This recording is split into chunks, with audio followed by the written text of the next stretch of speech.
Imagine un instant un basculement discret, presque invisible, mais profond. Aux États-Unis, quelque chose est en train de changer sous nos yeux, sans bruit, sans alarme. En l'espace d'un an à peine, des milliers de supermarchés et de commerces de proximité ont baissé le rideau. Résultat immédiat, moins de choix, des prix qui grimpent, pour beaucoup, des kilomètres supplémentaires à parcourir juste pour se procurer l'essentiel. On n'est pas face à un effondrement spectaculaire, ni à une catastrophe nationale. C'est plutôt une mutation lente, mais lourde de conséquences, qui touche en priorité les seniors, les foyers au budget serré et les petites villes qui dépendaient de ces magasins au quotidien. Ce que l'on observe aujourd'hui n'est pas un hasard. C'est l'addition de coûts d'exploitation en hausse constante, d'une concurrence devenue impitoyable et de nouvelles habitudes de consommation qui redessinent les règles du jeu. Derrière chaque fermeture, il y a un récit unique, un enchaînement de décisions et de contraintes qui raconte comment le commerce de détail américain est en train de se réinventer, parfois au prix fort.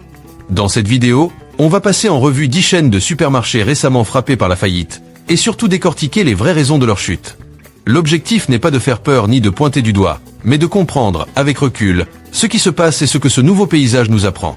Commençons par le numéro 10, Fresh et Easy.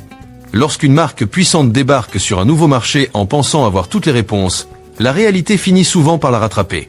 C'est exactement ce qui est arrivé à cette enseigne britannique, convaincue de pouvoir réinventer la façon dont les Américains font leurs courses. Le concept était clair, un supermarché ultramoderne, silencieux, presque clinique, où l'efficacité primait sur tout le reste. Sur le papier, c'était séduisant. Dans la vraie vie, beaucoup moins. Aux États-Unis, faire ses courses n'est pas qu'un acte pratique. C'est aussi un moment social. On compare, on touche les produits, on prend son temps, on échange quelques mots. Face à cette culture, le minimalisme poussé de Fresh et Easy a rapidement donné l'impression d'un laboratoire plus que d'une amélioration. Certes, tout était pensé pour aller vite. Plats préparés, prix affichés sans ambiguïté, technologie pour limiter les interactions. Mais en Californie, au Nevada ou en Arizona, de nombreux clients ont senti un décalage. Les repas prêts à consommer ne remplaçaient pas le plaisir de choisir soi-même, de demander conseil ou simplement de sentir qu'il y a une présence humaine derrière les rayons. Pour beaucoup, entrer dans un magasin presque vide de personnel ne représentait pas l'avenir, mais une rupture avec une tradition profondément ancrée. Et comme si cela ne suffisait pas, le modèle logistique, très performant en Europe, s'est révélé coûteux et mal adapté sur la côte ouest américaine, où les distances, le climat et la demande obéissent à d'autres logiques. Au final, les chiffres ont parlé, les revenus n'ont jamais atteint les objectifs et les dépenses ont explosé. En 2015, Fresh et Easy a disparu, laissant derrière elle une leçon implacable. Un bon concept ne suffit pas, comprendre l'âme du consommateur est essentiel, car l'alimentation n'est pas qu'une transaction, c'est un rituel chargé d'émotions. Et le marché n'oublie jamais ceux qui l'ignorent. Reste bien jusqu'à la fin, car plus on avance, plus les cas deviennent frappants. Passons maintenant au numéro 9, A&P. Pendant plus de 150 ans, A&P n'a pas été qu'un supermarché. C'était le décor de milliers de vies, un repère familier. Pour beaucoup de personnes de plus de 50 ans, ce nom évoque encore l'odeur du pain chaud, les chariots un peu bruyants et cette impression que le monde avançait à un rythme plus simple. Derrière cette nostalgie se cachait pourtant un géant, plus de 16 000 magasins à travers le pays, au point d'être considéré comme l'une des entreprises les plus influentes du XXe siècle, jusqu'à ce que la modernité la dépasse. La chute n'a pas été brutale. Elle s'est construite lentement, sous la pression. Les coûts grimpaient sans cesse, loyers commerciaux en hausse, carburant hors de prix, marges de plus en plus étroites. Après la crise de 2008, le consommateur américain a changé. Walmart promettait des économies immédiates, Costco misait sur le volume, Aldi séduisait par sa simplicité et ses prix bas. A&P, elle, restait plus chère, parfois de 7 à 15% au-dessus de ses concurrents. En 2015, l'édifice a commencé à s'effondrer. La dette a dépassé les 2,3 milliards de dollars. Les fournisseurs exigeaient des paiements anticipés, les rayons se vidaient. Les employés parlaient de magasins devenus méconnaissables. Quand les dernières centaines de points de vente ont fermé, le choc a surtout été humain. Des quartiers entiers se sont retrouvés sans accès proche à l'alimentation, forçant les plus âgés à parcourir de longues distances. A&P n'a pas disparu dans un scandale, mais dans un silence progressif. Une enseigne qui s'éteint lentement, jusqu'au jour où l'on réalise qu'elle ne reviendra plus. Et la question qu'elle laisse derrière elle est dérangeante. Si un empire aussi ancien n'a pas su suivre le rythme du changement, qui peut réellement se dire à l'abri aujourd'hui? Numéro 8. Dominiques. Parfois, l'absence parle plus fort que n'importe quel communiqué. À Chicago, des milliers de familles ont un jour compris qu'un pilier de leur quotidien avait disparu, simplement en passant devant un bâtiment sombre.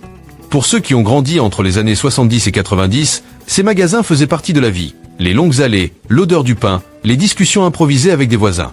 C'était bien plus qu'un commerce, c'était un lieu de rencontre. Pendant des décennies, Dominiquès a servi de lien entre des communautés diverses, italiennes, polonaises, irlandaises, latines.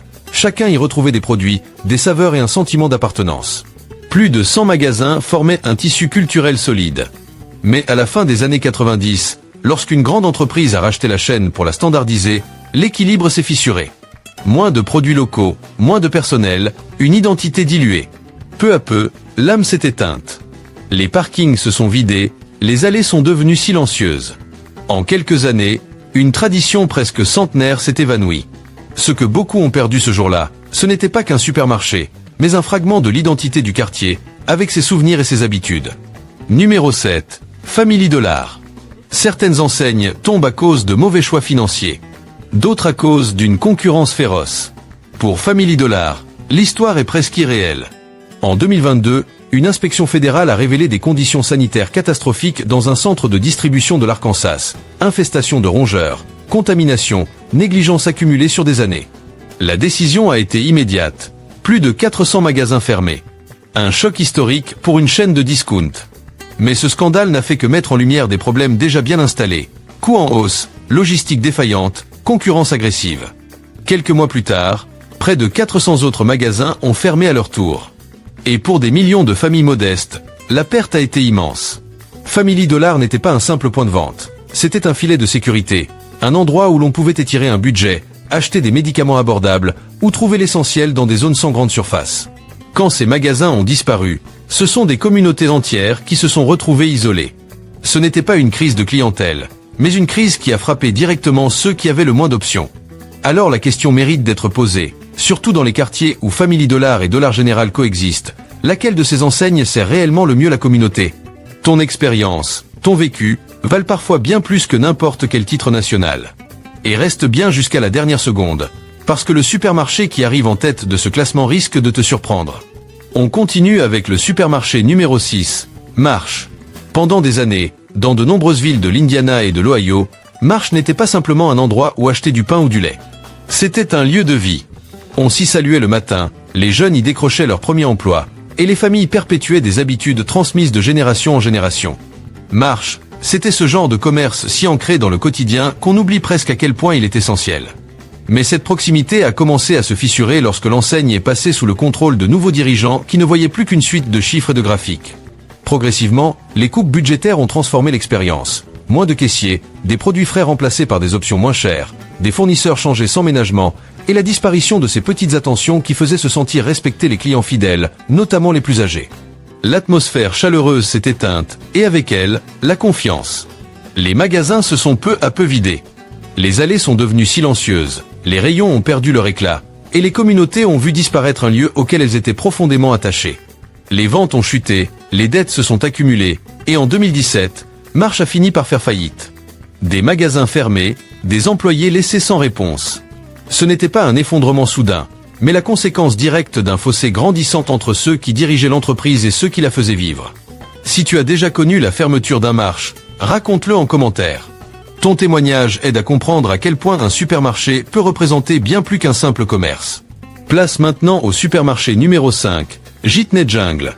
Dans de nombreuses villes du sud des États-Unis, il existait ces supermarchés qui semblaient faire partie du décor, presque comme un voisin de toujours. Jitney Jungle était de cela. Une enseigne modeste, attachante, avec ses allées étroites, ses enseignes vertes et cette ambiance familière qui donnait l'impression d'être chez soi. En Mississippi et en Alabama, des milliers de familles y faisaient leurs courses depuis des générations. Mais pendant que les clients gardaient cette image chaleureuse, une autre réalité se construisait en coulisses. Les coûts augmentaient plus vite que la capacité de l'entreprise à les absorber, et le marché évoluait à une vitesse que la chaîne n'a jamais réussi à rattraper. À la fin des années 90, un rachat censé moderniser l'enseigne s'est transformé en fardeau. La dette a explosé, les infrastructures sont devenues obsolètes et le modèle économique a perdu toute compétitivité face à des géants du retail déjà maîtres de la logistique, des prix et de la technologie. Et puis, presque dans l'indifférence générale, l'année 2000 a marqué la fin de l'aventure. Les magasins ont été vendus, les enseignes éteintes, et Jitney Jungle est devenu un souvenir que beaucoup évoquent encore avec nostalgie. Ce n'était pas simplement la fermeture d'un supermarché, mais la fin d'une époque où les commerces locaux pouvaient encore rivaliser avec les mastodontes du secteur. La question reste ouverte. Est-ce une suite d'erreurs de gestion ou simplement le destin d'une entreprise incapable de survivre dans un monde dominé par les géants du commerce moderne? On arrive maintenant au supermarché numéro 4, Ultra Foods. Pendant longtemps, Ultra Foods a occupé une place particulière dans le quotidien de milliers de familles travailleuses de l'Indiana et de l'Illinois. C'était ce genre de magasin où l'on avait vraiment l'impression que chaque dollar comptait. Les chariots se remplissaient facilement, les prix restaient bas et, l'espace d'un instant, la vie semblait un peu moins compliquée. Leurs recettes paraissaient infaillibles, des marges très serrées, une rotation rapide des produits et un flux constant de clients venus chercher des économies. Mais ironiquement, ce qui avait fait leur succès s'est aussi transformé en talon d'Achille. Tant que l'environnement économique restait stable, le modèle tenait. Puis, à partir de 2014, tout a commencé à coûter plus cher aux États-Unis. Carburant, transport, salaire, matières premières. Ultra Foods s'est retrouvé coincé. Augmenter les prix, c'était risquer de perdre sa clientèle fidèle. Les maintenir, c'était absorber des hausses impossibles à encaisser. Pendant ce temps, des géants comme Walmart, Aldi ou Meijer avançaient avec des structures plus solides, des réseaux logistiques ultra optimisés et une capacité d'adaptation bien supérieure. En 2017, sans bruit ni scandale, les lumières se sont éteintes.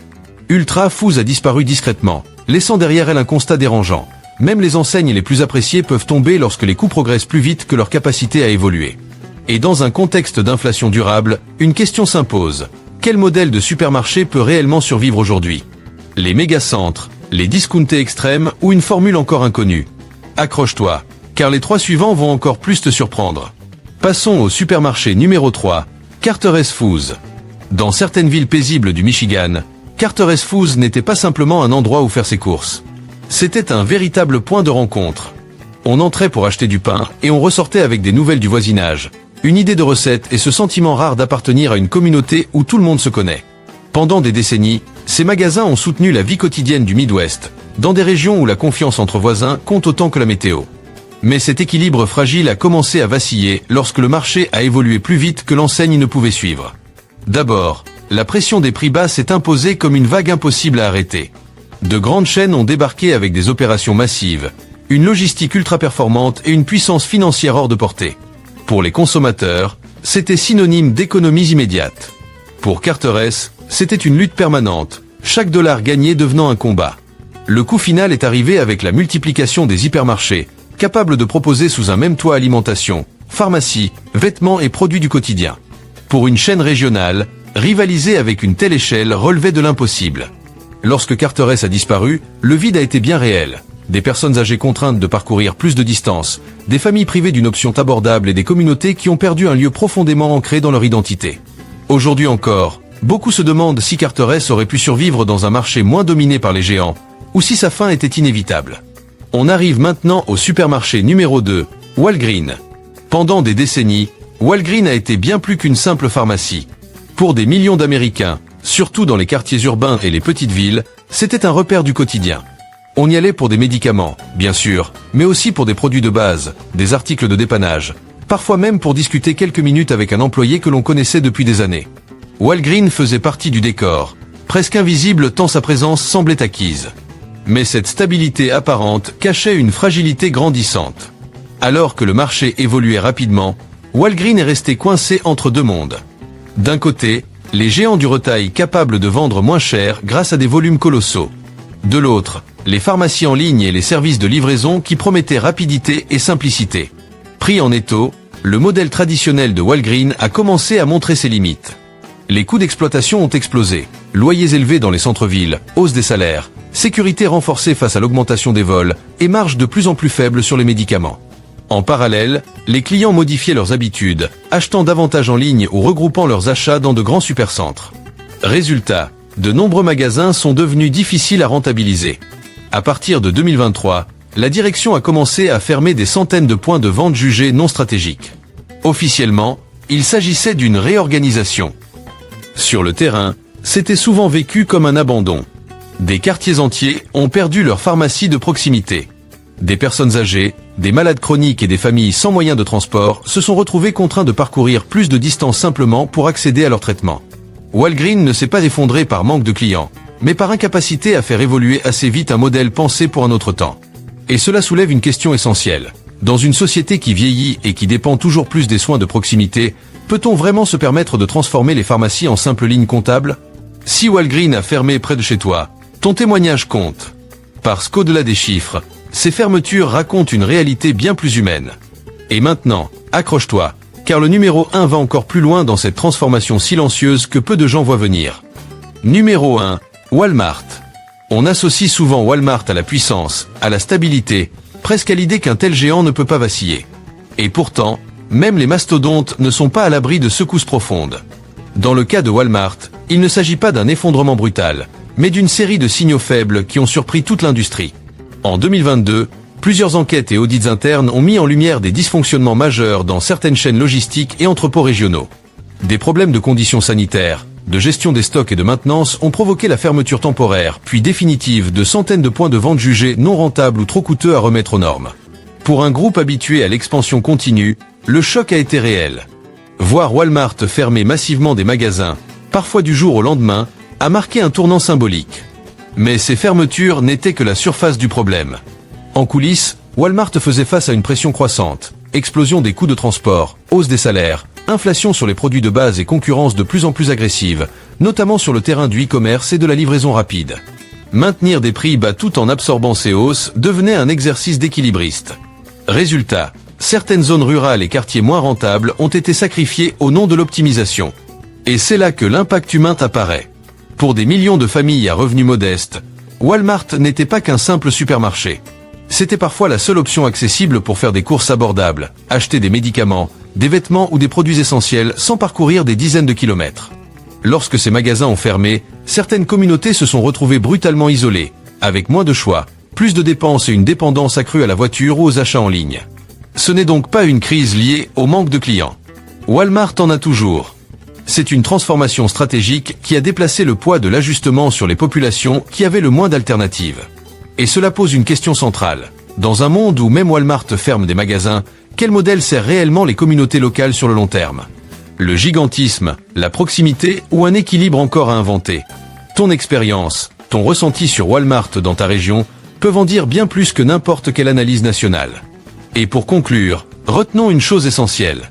Derrière chaque enseigne qui ferme, il n'y a pas qu'un logo qui disparaît, il y a des habitudes brisées, des quartiers fragilisés et des vies réorganisées. Ces supermarchés n'étaient pas seulement des lieux d'achat, ils faisaient partie du tissu social, parfois même du dernier lien entre une communauté et l'essentiel. Ce que l'on voit aujourd'hui n'est pas une simple crise passagère, mais une transformation profonde du commerce et de notre façon de consommer. Les géants s'adaptent, les modèles changent, mais une question reste ouverte. À quoi ressemblera le commerce de proximité demain? Et surtout, pour qui sera-t-il pensé? Si cette vidéo t'a fait réfléchir, partage ton point de vue en commentaire. Ton expérience locale apporte souvent plus de vérité que n'importe quelle statistique nationale. Pense aussi à t'abonner, à liker et à partager cette vidéo autour de toi. D'autres histoires du même genre arrivent très bientôt. Merci d'avoir regardé, et à la prochaine.